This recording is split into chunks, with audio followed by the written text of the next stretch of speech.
Buenas tardes, licenciado y compañeros. Pues bueno, el día de hoy les voy a presentar sobre la reforma y la contrarreforma. Se llama reforma protestante o simplemente reforma a un movimiento religioso que provocó la división del catolicismo y el surgimiento de diversas iglesias a las que se les denomina genéricamente como protestantes. La reforma se inició en Württemberg, capital del ducado de Sajonia en la actual Alemania, a principios del siglo XVI. Su impulsor fue el monje tecnólogo alemán Martín Lutero, quien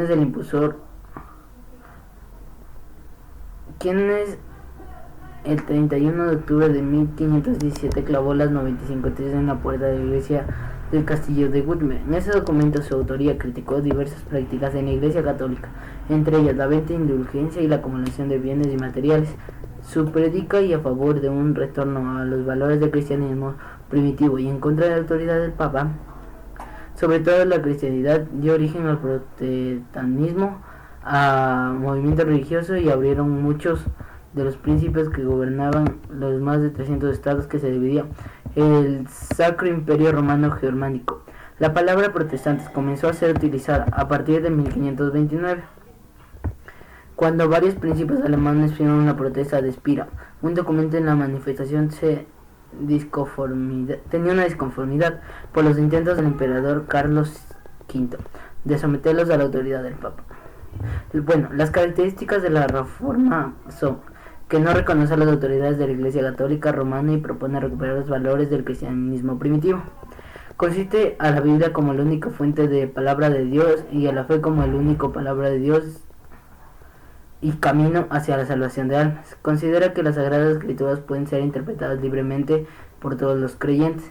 Reduce los sacramentos a solo los bautismos y la Eucaristía. No acepta la veneración de las imágenes ni el purgatorio. Rechaza la Inmaculada Concepción de María y su asociación con su cuerpo y alma a cielos. Acepta a Jesucristo como único mediador entre Dios y los creyentes. No posee jerarquía eclesiástica. ¿Qué es contrarreforma? Ahorita vamos a hablar sobre la contrarreforma, que es como que un lado contrario sobre eso. Se conoce como contrarreforma la renovación de la Iglesia Católica en el siglo XVI como respuesta para frenar el avance de las doctrinas protestantes en Europa. La contrarreforma es llamada de esta manera ya que la reforma protestante comienza con Martín Lutero en 1517. La contrarreforma fue establecida bajo el Concilio Trento de 1545 a 1563, convocando por primera vez por el Papa Pablo III en 1945, luego por el Papa Julio III entre 1550 y 1555. Finalmente, por el Papa Pío Papa Pío IV en 1563. Ahorita voy a nombrar unas características que tiene la contrarreforma. La contrarreforma o reforma católica se caracterizó por abarcar las esferas políticas y religiosas del momento. En el aspecto político, la contrarreforma elimina la venta de indulgencia, siendo ella como una de las razones por las cuales los gobernadores comenzaron a adherir a la reforma protestante de Martín Lutero.